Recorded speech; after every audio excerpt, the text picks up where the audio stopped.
Shalom Rav à tous. Donc on va commencer aujourd'hui par parler d'halachot qui nous concerne à tous les jours.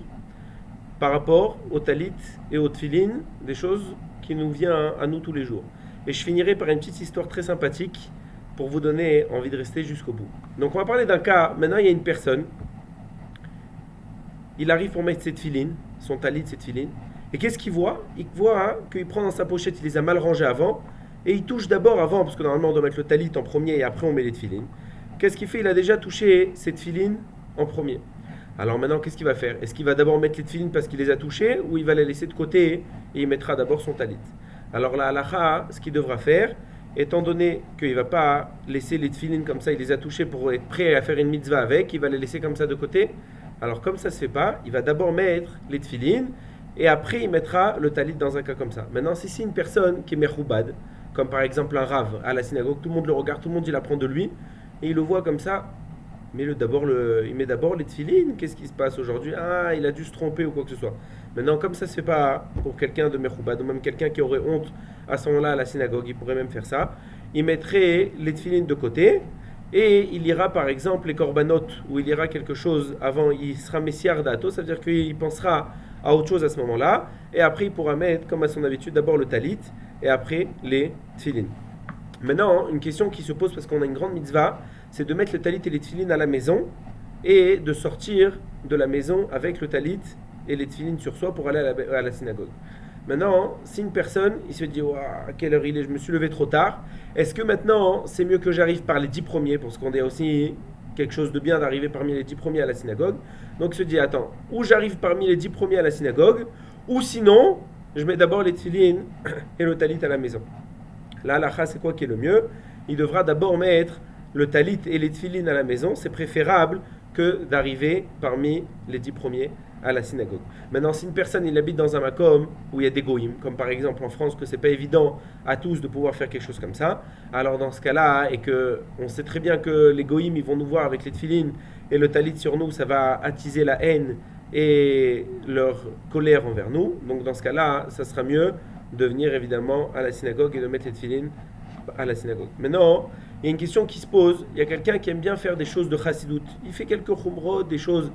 Il fait des khumrot ou de la chassidout, d'aller au mikvé ou des choses comme ça par exemple.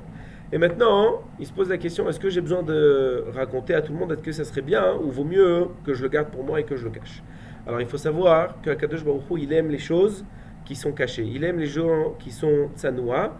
Et Akadosh Baruch Hu, c'est ça qu'il aime. Surtout qu'il faut savoir quelque chose d'important, c'est que chaque chose qu'on fait devant les autres, alors c'est quelque chose qui, justement, le salaire, il vient lier des malachim. C'est les malachim qui vont donner un salaire sur ça. Maintenant, quand on a fait les choses en cachette et que personne ne sait de ce qui s'est passé, alors on reçoit notre salaire par directement Akadosh Baruch Hu. D'ailleurs, il y avait une fois, et Rav Uriel Halimi l'avait ramené ici, c'était le Rav Ron Shaya qui avait dit ça dans un de ses shiurim, que une personne qui fait des choses, qui étudie ou quoi que ce soit, par exemple, il est toute la journée à la synagogue, et il a étudié toute la journée, il était seul comme ça au Beth Midrash, il a étudié, et il voit après, il y a quelqu'un qui rentre, et il lui dit, hey, dis-moi, tu sais, ça fait combien de temps que je suis là en train d'étudier? Et il lui dit, non, dis-moi, ça fait, depuis ce matin, je suis là, j'ai pas bougé, ça fait 7 heures que je suis à la synagogue, j'ai pas étudié. La personne dit, waouh, pshhh. Alors il faut savoir que ce pichazé, il dit le Rav Ron Shaya, il a ramené Rav Uriel Halimi, que en fait c'est quoi? C'est comme un pancher, ça veut dire que une roue qui se crève. Pourquoi? Parce qu'en fait, on aurait pu avoir directement notre salaire par Akadosh Baruch Hu. On a un grand salaire, on est resté toute la journée à étudier à la synagogue, au Beth Midrash, on est resté toute la journée à étudier.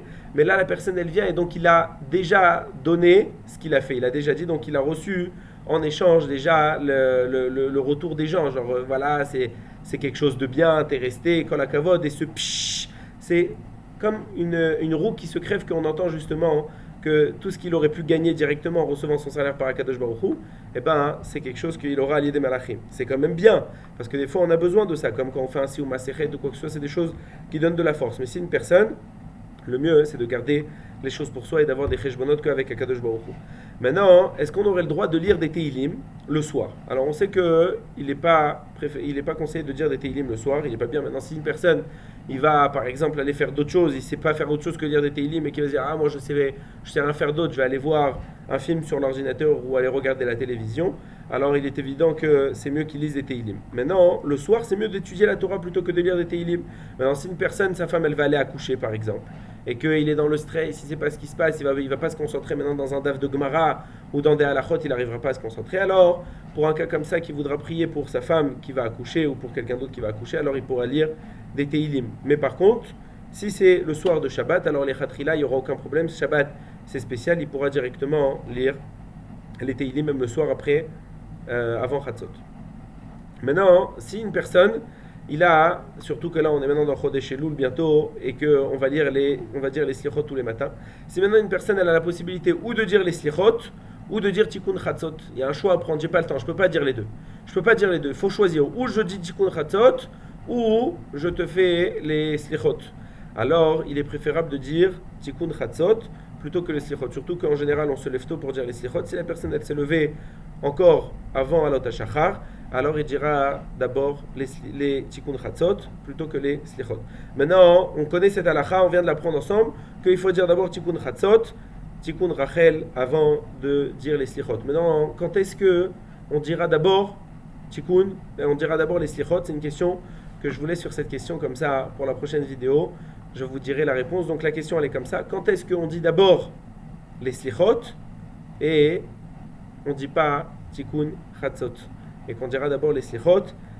Et il y a une différence par rapport à ça entre la France et Israël.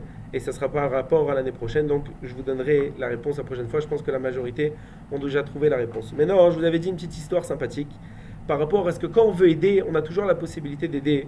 Même si on ne peut pas financièrement ou faire la chose de nous-mêmes, on peut toujours essayer de trouver des solutions pour aider les autres. Cette histoire, elle relate ce qu'on vient d'expliquer. Si par exemple, l'histoire elle est comme ça, c'est qu'il y a une personne qui a été âgée, une vieille personne qui n'avait pas de force. Maintenant, il avait envie de mettre dans son petit jardin à côté de la maison, il avait envie de planter des pommes de terre. Ça lui faisait plaisir de planter des pommes de terre. Il s'est dit, bon, pour planter des pommes de terre, qui c'est qui va venir m'aider? La seule personne que je peux demander de l'aide, c'est mon fils unique. J'ai un fils, je vais l'appeler, je vais lui demander. Il appelle son fils, il lui dit mon fils, j'ai envie de planter dans le jardin des pommes de terre, j'ai personne pour m'aider, est-ce que tu pourrais venir m'aider? Alors le fils, désolé, il dit écoute papa, et j'ai pas une super nouvelle à t'annoncer, je voulais pas t'inquiéter, mais je suis actuellement en prison, en garde à vue, on m'a gardé parce qu'on m'a accusé de vol, d'avoir braqué une banque. Et évidemment, je t'assure papa, j'ai rien fait, mais pour l'instant je peux rien faire, je suis bloqué là-bas, et je peux rien faire. Et le père, il avait de la peine pour son fils évidemment, mais il lui dit mais mes pommes de terre, qu'est-ce que je vais faire? Donc il était assez âgé, il pense à ses pommes de terre plutôt que son fils qui se retrouve en prison. Et le fils lui dit écoute papa, une chose je te demande, surtout ne retourne pas la terre là-bas, parce que c'est là-bas que j'ai caché l'argent du braquage de banque. Et là, quelques heures après, il y a 12 nayadot de police qui arrivent, des policiers qui arrivent, plusieurs convois de police qui arrivent, et ils viennent, ils retournent toute la terre dans le jardin, ils retournent tout, ils font un balagan pas possible, ils ont tout retourné la terre. Et évidemment, ils n'ont rien trouvé.